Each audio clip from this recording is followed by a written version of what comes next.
Ready? 3, 2, 1. Well, hi, hello everyone. Welcome back to none other the fuck you mentality podcast. I don't know what the fuck else you'd be listening to if you're listening to this podcast right now. So, just thought I'd let you know. If you guys notice, we are in a different spot right now. We are actually at my home office, so you are getting an inside look on what my home office looks like.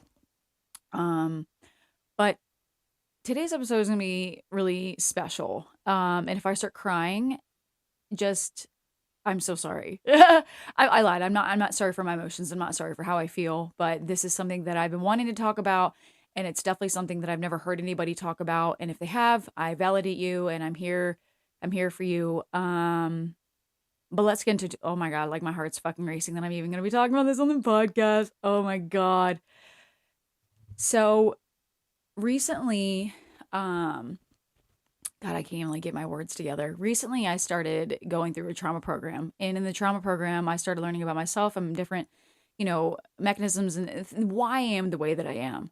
And part of why I wanted to go through this trauma program is because I didn't like myself, and let me backtrack. Let me backtrack all the way up.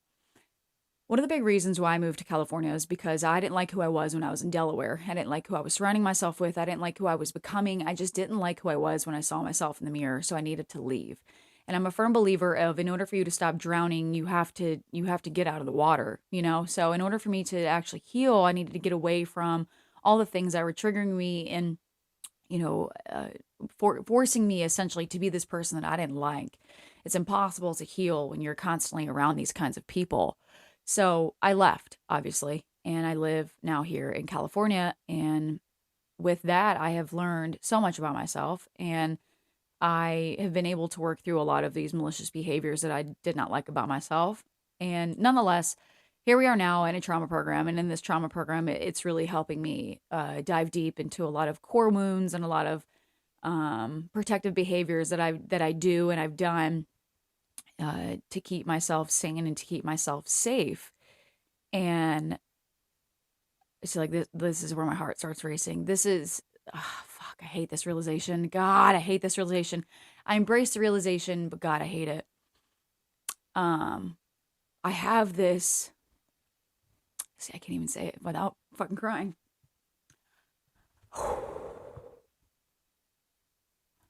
I love my job. I love what I've done. And it's scary to even say this, to even admit that my job is very, at this point in my life, very triggering because being a hairdresser was the only reason and is the only reason why I'm alive.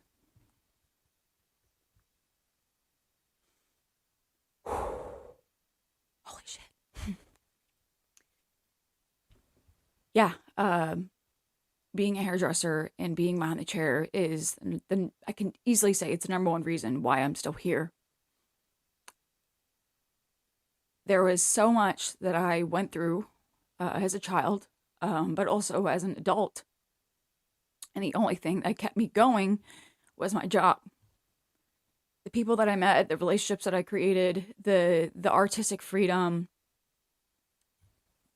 my job saved me.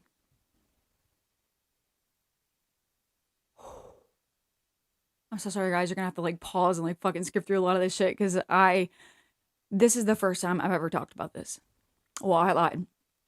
It's the second time because the reason why I'm doing this podcast episode is because I was texting my best friend and I finally said what I didn't want to say, but I had to. Um, and it's so scary to even admit, I just don't love my job the way that I used to. And because my job was the only thing that kept me going, that now as a healing person, I look at my job very differently. And that is so scary.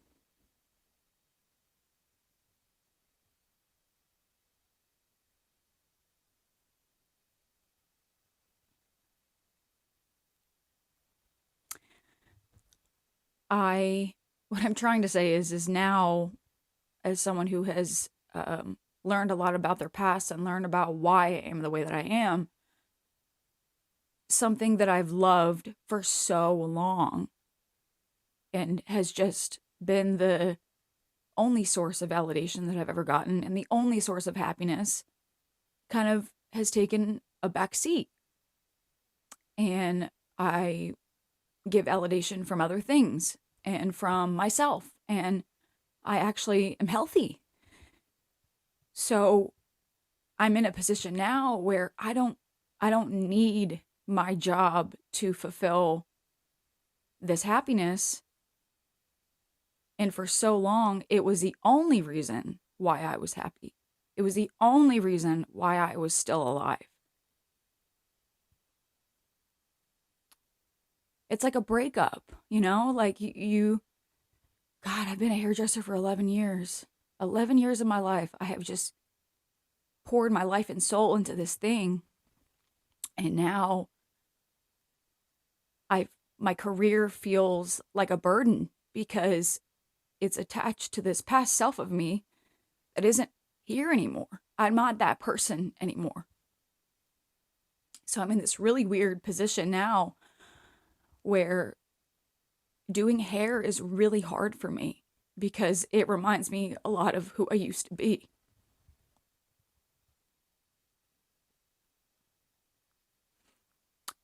And that person doesn't exist. So partially, um, doing hair is very triggering for me at this point in my career, in my life.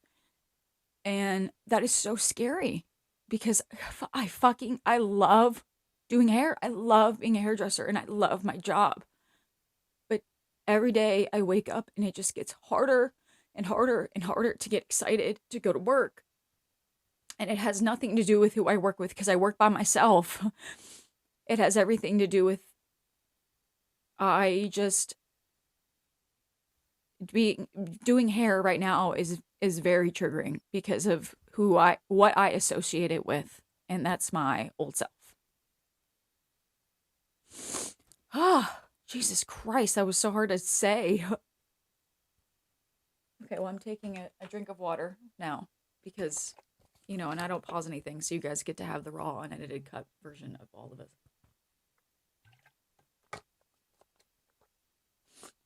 Ah! Well, now that I'm fucking blubbering, I feel good about getting that out and just telling you guys. But I wanted to talk about this because obviously mental health is a really big, important part of my journey. And it's a huge part in our industry that, and even just as like an entrepreneur, just in general, and how common this is, but we don't talk about it, like I don't hear anybody ever talking about how this something that they love so much can also be something that they start to hate so much. Um, and also like I want to explain like my association with hair, and hopefully this will resonate with people listening to this. Um, so hair for me was something that I could do that allowed me to escape. And when I was in okay, let me just backtrack like the whole like journey of being a stylist and like explaining my association with hair and why I'm so fucking passionate about it. Um, so I went to a school called Polytech, and we were able to get your license when you're super young. So you're able to graduate with your license in hair in high school. So, growing up, childhood wasn't good. I used to drink and I used to smoke. I used to, do drugs. Um, I used to do a lot of things when I was younger. I started drinking when I was 13. So, substance abuse has been really common in my life since I was a kid. And, like during my high school years, like that's when it became really prevalent and I was depressed. I was having sex all the time, at 13, 14, and I just wanted to do anything to make me feel loved. And then hair came about, and I've always been artistic. I've always been an artist at heart. And the cosmetology teacher approached me and was like, "Hey, I really think that you'd benefit from being in this program." And I remember my parents being like, "No, like you can't be in this program. It's not for you. We don't want you to do that, et cetera, et cetera." And I had to go to a different program, and that was whatever. Nonetheless, I went to the cosmetology program because Brenda Porter, I fucking love that woman. She's the reason why I am where I am right now. She was like, "No, you need to be in this program. This is definitely for you. This is something that you need to do. Like you have an innate desire for it, and you're actually decently good at it for obviously someone who's never even practiced." So I was like, "Okay, whatever." So she got me to the program, got the program, and that's when my obsession with hair really started. And I'm realizing now my obsession started because it was the only thing that made me feel loved and the only thing that validated me. Making other people feel good and making people feel safe and heard and seen and all that stuff. Like that gave me so much validation. And now I'm realizing now it's because I didn't have it. And my mission in my life with every brand that I've ever started is I never want people to feel the way that I felt growing up or even like these different seasons of my life. And I always want to be the person that I never had. And I've said that across the board. I said that for years. That's just who I am. That's just in my genetic makeup at this point. So I started really diving into hair and I started really taking it seriously because of just the validation and the love and the respect and everything that I got from being a hairdresser. So at a really young age, I got good. And I can say that with confidence. I was fucking good for how young I was. You know, my gosh, I think I had like a full clientele. What did I start? I started when I was 16. So I think I pretty much had a full clientele by 18.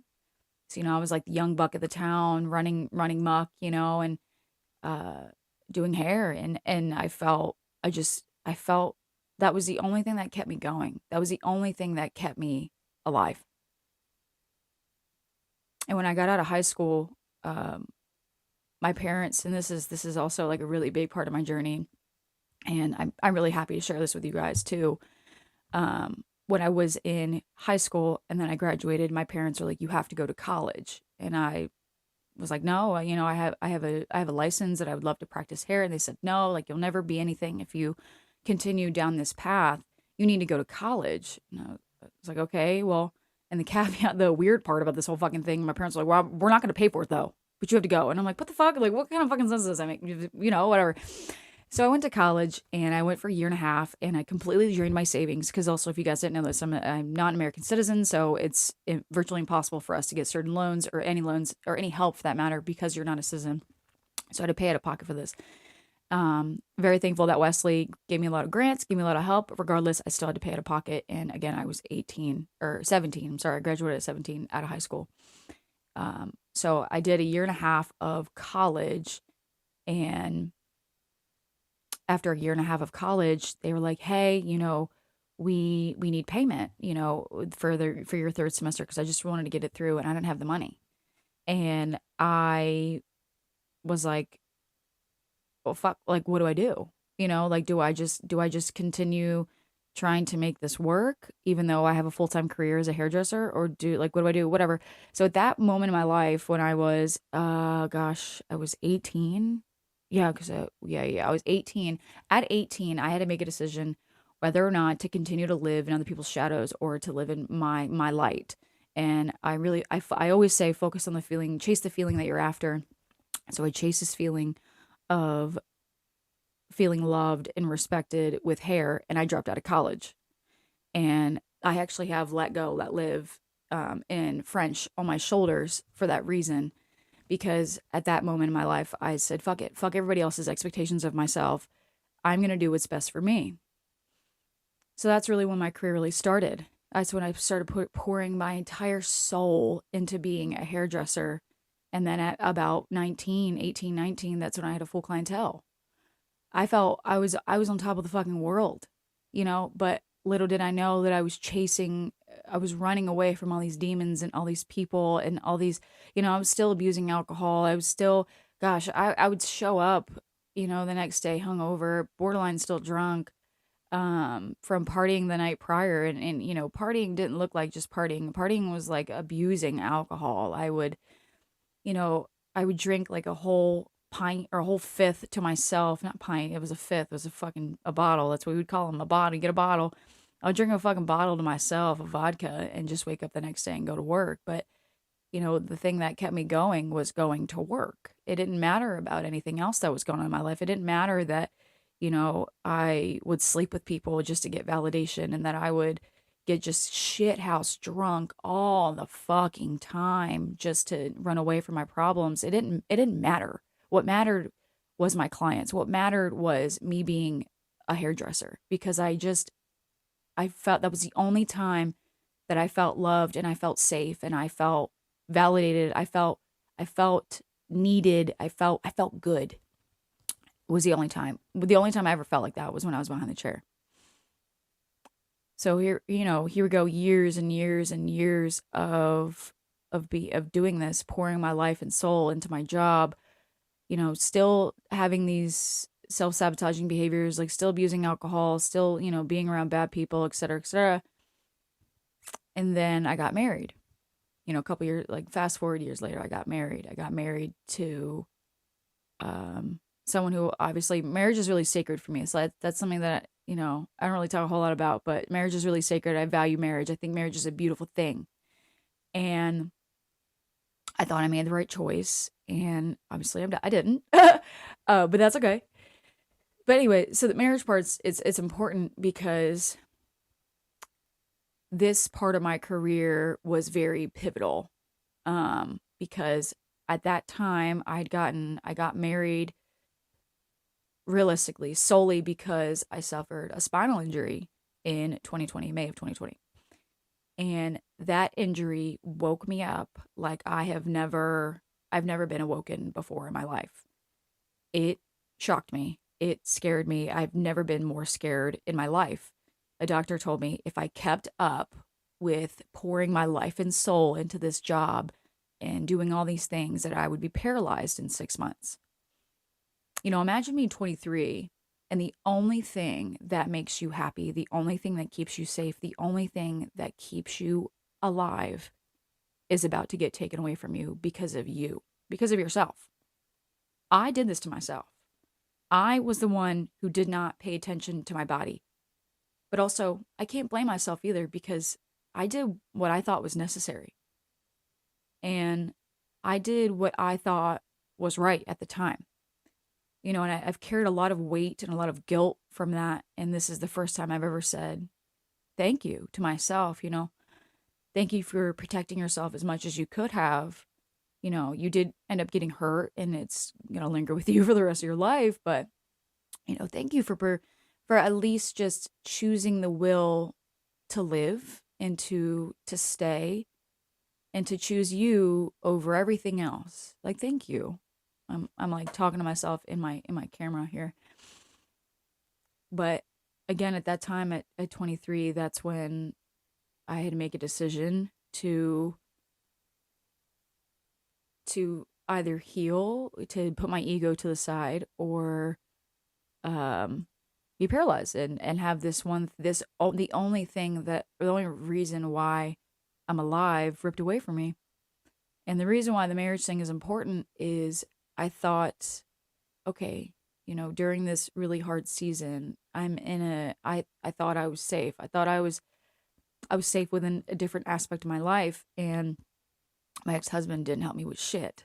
If anything, I mean, he stole thousands of dollars from me. Like I just remember like one of the most pivotal times that like really opened up my eyes about my marriage at the time.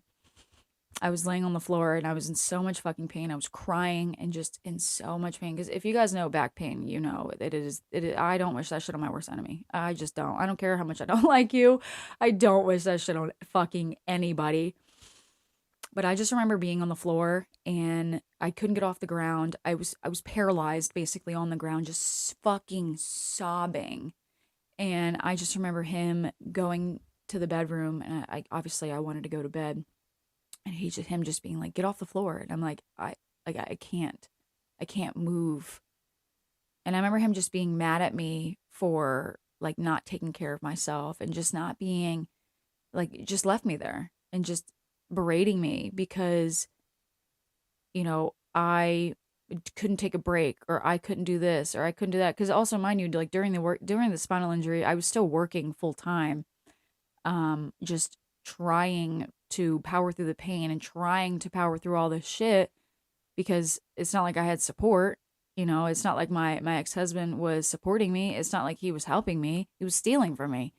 And he had a gambling addiction I didn't know about, and our bills weren't being paid. I mean, the fucking mortgage was 3 months late. Like all this shit. And I just remember him like beating me up verbally about that. And I just was beside myself. I thought I had done so well for myself, and I did great for myself, but I wasn't enough for that person. I wasn't enough for myself. I wasn't enough for anyone. I mean, obviously, like my back just fucking said, fuck it, and just gave out and was like, bitch, you need to listen. But nonetheless, you know, that was a point in my life too that was just pivotal. Like I needed to wake up. Something had to fucking change. And not long after that, I would say like it's like less than a year. Yeah, less than a year. No, it was like a year. It was roughly like a year. I made the decision to abruptly move to California. I shouldn't say abruptly because I already planned to move to California, but the original plan. Okay, so let me tell you a little bit of timeline. I moved in July of 2021. Yeah, 2021. I wasn't supposed to officially move until March of 2022. So we weren't even supposed to be moving until March 2022, and then I made the rash decision in May of 2021 to start moving out here in July of 2021. And there was just something about that like something told me you got to move on. You've got to move forward. Like you've outgrown this step of your life. There's no sense in waiting until March to get out here. Like my body was just like you've got to grow, you've got to move on, et cetera, et cetera. So nonetheless, um here I am, there we go. I had to pause my freaking phone camera because I was recording myself too. Whatever. So I move out here in July, and then that's when like healing starts. Like I start understanding things about myself, and I start realizing my marriage isn't good. I end up getting divorced. Like that was totally fine. Like I'm really happy that I got divorced. I'm really happy that I realized now, before I like got like 10 years down the road. But this all plays a part in my journey as a hairdresser because hair was the only thing that kept me going. So during this divorce, what did I do? I bunkered down, put my head down, and grinded it the fuck out. I moved from East Coast to West Coast by myself while this person was stealing thousands, and I'm talking thousands of dollars from me. But the thing that kept me alive, the thing that kept me going, that kept my bills paid was my job, was me being a hairdresser. I remember when I like made that decision to move out here and to just get away from everything. I was like, fuck, how am I going to build clientele? How am I going to do this? How am I going to do that? And what did I do? I grounded the fuck out. I started posting all over social media, and I started making content like out the yin yang, and I just put every ounce of myself into my social media, into my content creation. And then next thing you know, within 3 months, I had a full clientele. 3 fucking months, I had a full clientele, being from East Coast to West Coast. But I just remember that wasn't enough for me. I mean, for anyone, really. But that wasn't enough. That was not doing all of that while still healing from the spinal injury, while going through a divorce, while moving across the fucking country, having a full clientele just wasn't enough. And my worth was in my job. My worth wasn't in myself. My worth wasn't in anything besides me, besides my job. If I didn't work, I didn't feel worthy. If I didn't make a lot of money, I didn't feel worthy. If I wasn't fully booked fucking solid, I didn't feel worthy. So fast forward, here we are now, I've lived here I officially moved in December of 2021. So now it is May of 2023. And I'm totally different. I look at my job differently. I do things differently. My pricing, even just like my pricing structures differently. I look at my business just differently. And my next step in my life was to go through this trauma program. So I did. And it has uncovered all of these things and these associations that I've had. And that's why I wanted to talk about it on this podcast. Um, that made no sense. Anyway, I wanted to talk about my journey as a hairdresser and how I have struggled my whole life. You know, I'm only 26. I'll be 27 in July, but 11 years of it has just been hair. 11 years has been pouring my life and soul and then some into this job, and it's been the only thing that's kept me going. It's the only, like literally the only thing. Anyone that knows me, they know me as a hairdresser. Anyone that knew me from my past knows that like I live, breathe, eat, sleep my job, you know? It and I remember my mom always making comments about like all you do is work, like when are you ever going to make time for us and da da da da. And I used to shame myself a lot for that. I used to guilt trip myself all the fucking time about that. Like, yeah, I'm always working, or like she would make me feel guilty about that kind of stuff when in reality, that's how my mom was. My mom fucking live, breathe, eat, sleep her job. And like, homegirl would work just as much as me, if not more, except she worked at a casino. And I remember like seeing that work habit. So obviously, I'm going to get my work ethic from my parents because that's who I'm around, you know? And I've carried this guilt from that until now. Obviously, I'm still working through it, but I've carried just this immense guilt about working and about being successful as a hairdresser and being fully booked and charging enough and making enough money and blah, blah, blah, blah, blah. That now I'm in a position where I, like I said, I'm seeing a lot of these deterrents, like these things where I don't want to do hair, I don't want to book clients, I don't want to do this, I don't do that, because I'm associating my past self with my career, which I mean, I feel like rightfully so, because that's, you know, it's a lot to unpack. um, but I'm associating my old self with my job, and I don't want to be that person anymore. I don't want to work myself to death. I don't want to be in pain anymore. I don't want to work fucking 15 hours a day every day. I just don't. And I don't have to. And that's the beautiful part about it, is I don't have to. But here I am now.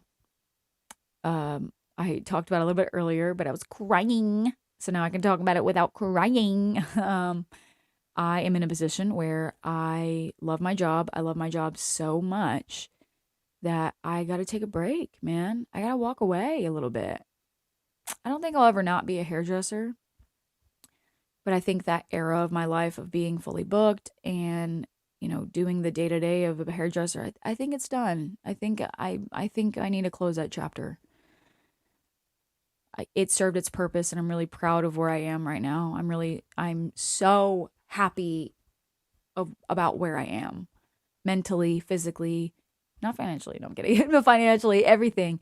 I'm happy about where I am. And without those steps, without me being so career driven and being so absorbed with my job, I wouldn't be where I am right now. So I'm going to take a step back and congratulate myself and give myself a pat on the back about, you know, Lisa, like you did what you had to do, dude. Like you put your all into something that made you feel safe and feel happy and feel seen and just feel worthy.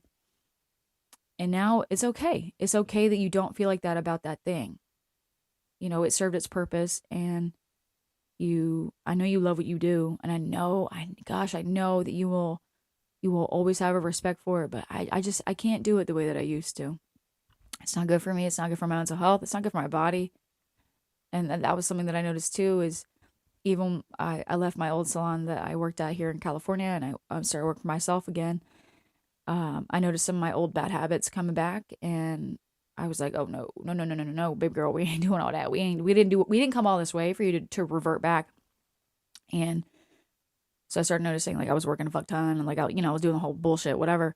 And immediately my body was like, no. And that was the first time that Jason, my partner now, my boyfriend now, he was like, whoa, whoa, whoa, whoa, whoa, what are we doing?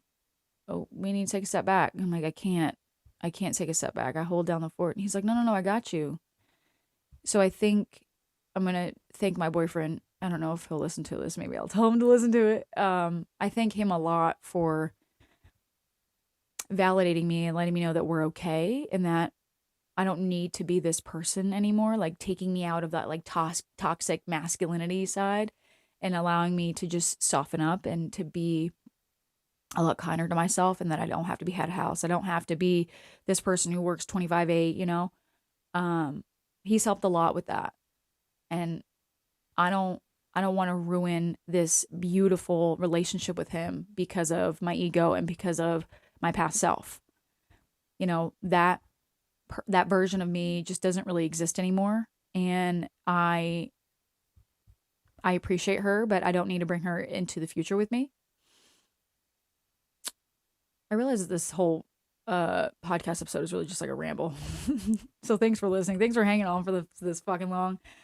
But nonetheless, I'm just having a realization right now. I'll tell you guys like why I'm having this realization. I found a new love for content creation. I love content creating. I love being a UGC creator, user generated content. That's what that is. I love doing that stuff. It's so much fun. It's very artistic, you know, and it's opened up my eyes to a lot of different things. I didn't realize how smart I was. I didn't realize how disciplined I could be. I didn't realize how slow I could live. I always thought you had to, you know, fucking double time. I didn't realize I could live slower. I could live healthier. I could actually, you know, create a schedule. Someone who's dealt with ADHD her whole life. I didn't get medicated until I became an adult, which was recently. I'd say I got diagnosed, right before I moved to California. So 2021, I got medicated and whatnot. So I didn't realize hello dog. Like, this is my dog trying to self-regulate me right now. He's like, Mom, it's okay. Don't be sad. Sorry, bub. Mommy's filming a podcast episode. Okay, hold on. Just Bubba, go lay down. Thank you. Um, I just, I don't know, like this life that I live right now, I just never thought that I could live it. And, now that I am, I don't want to bring any of those bad habits with me now, as an adult or as moving forward in my career.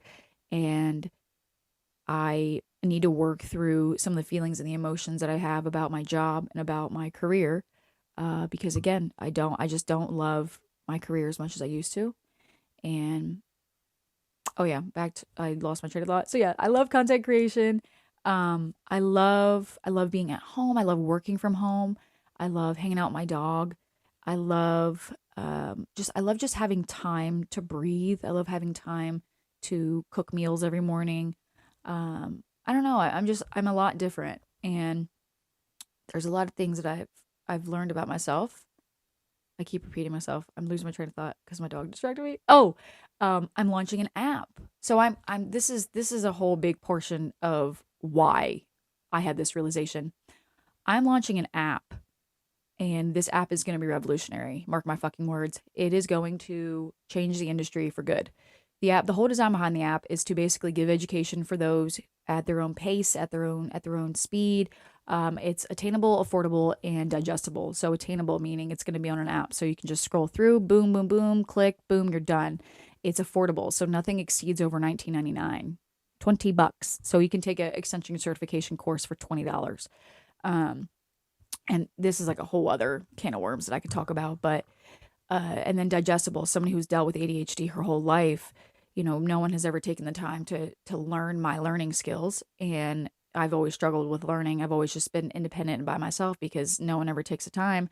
So now I want to take the time to teach other people who maybe still have the same learning style as myself, because I would say the average hairdresser does, because we're all a little bit ADHD, you know. Um, and also houses the podcast. So what this is houses our product line, because we're launching a product line, which is going tools that are going to help the everyday stylist. Just a lot of different things. I'm in a season right now where I have I have built what I've built, and I'm so proud of what I've built, but I want more people at my table. I want I want everyone to know that you can have what I have. You know, your limiting beliefs, your limitations, your childhood, your past experiences, your people that you surround. No, they don't have to stop you. You can keep going forward and you can have the dream life that you've always wanted. Because if I can have it, despite all of the hurdles and the challenges and the bullshit that I've had to go through, then so can you. And I think that that's why with my career, with my hairstylist career, you know, I don't want people to make the mistakes that I did. I don't want people to feel the way that I do. I don't want people to burn out the way that I am right now. I want them to love their job for what it is and not fall captive of the hustle bustle, the submerge, the no balance, the injuries, all the bullshit. I don't ever want people to feel the way that I felt. And I know that how people feel is obviously none of my business, but if I have anything to do with it, it's my hero complex, as my best friend says. If I have anything to do with it, I'm going to help with that. No one deserves to feel lonely and to feel unheard and unsafe and in a constant survival mode. No one does. It's awful, honestly. So now here I am learning so much about myself, learning so much about what I'm capable of and that I'm enough, that I'm worthy. This thing, this association with my career, I've got to work on quite a bit. I said when I moved here that Pandora's box opened up, and it did, and it opened up in, different regards. And now that I'm going through this season of change, the Pandora's box about my career is opening up. And now I'm learning I need to unlearn a lot of the behaviors that I have and unlearn, or I shouldn't say unlearn, just remember how I felt about certain things and change them. So that way I can fall back in love with being a hairdresser because I don't want to give it up. I really do I love making people, I love making people not feel good because that's not, I have a different podcast episode about how that's a really selfish way of thinking. But I love having the ability to change other people's perspective about themselves. And it happens to be with hair. I'm like that with my mentoring program, with this podcast, with everything. I encompass this ability to do that, and I want to channel it. I want to feed it. I want to feed that person, feed that energy. And I lost my train of thought. Fuck. Oh, I love being a hairdresser because I love being able to do those things. That's why I love doing transformations. That's why I love doing color corrections. That's why I love doing like the nitty-gritty shit, the shit that a lot of hairstylists don't like to do. And then I like educating other people to make sure that they can also cater to that type of clientele and also understand, like this is pretty normal. And I think that's another thing too, is I've always been the outlier. I've always been the weirdo. I've always been the loud one. I've always been like the black sheep, when in reality, I am normal in my own normalcy. In my part of society, I am normal. Maybe in the general society, probably not, but who the fuck cares? I'm good enough for the people that I'm good enough for. I don't need to be good enough for everyone. I need to be good enough for myself, but I am good enough for the people that I'm good enough for. And I want to remember that. But right now I need to work through a lot of other things. And I just need to be reminded of that. I need to be reminded of why I got into this industry in the first place. Reminded of my why right now, and just know, I want to do hair because I want to, not because I have to. And I've always had to rely on my hair career as my only source of income. And that's why I've just been grinding the fuck out, you know what I mean? And now I'm in a season where I don't want to, and I shouldn't have to. And I'm not going to. That's why I'm launching the app. And that's why I have the podcast. That's why we have the product line. That's why we do a lot of different things. The coaching call. Like, it's why I do a lot of different things. So that way I don't have to rely on my hair career being the only source of income, because I don't want to anymore. And I shouldn't have to. And I'm really proud of myself for even just talking about this on this podcast. I hope that anyone who's listening to this understands that this is okay. You're okay. Man, you're not, it doesn't make you a bad person. If anything, it makes you a better person. I totally understand what it feels like to just only feel safe and feel loved and feel happy when you're at work, with your job, with your clients. I totally fucking get it.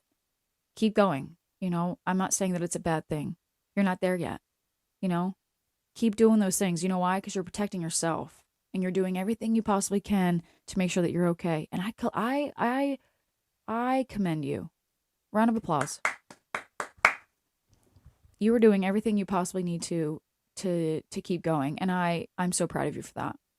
Genuinely. But just know that I'm with you. I've been there. I'm here for you.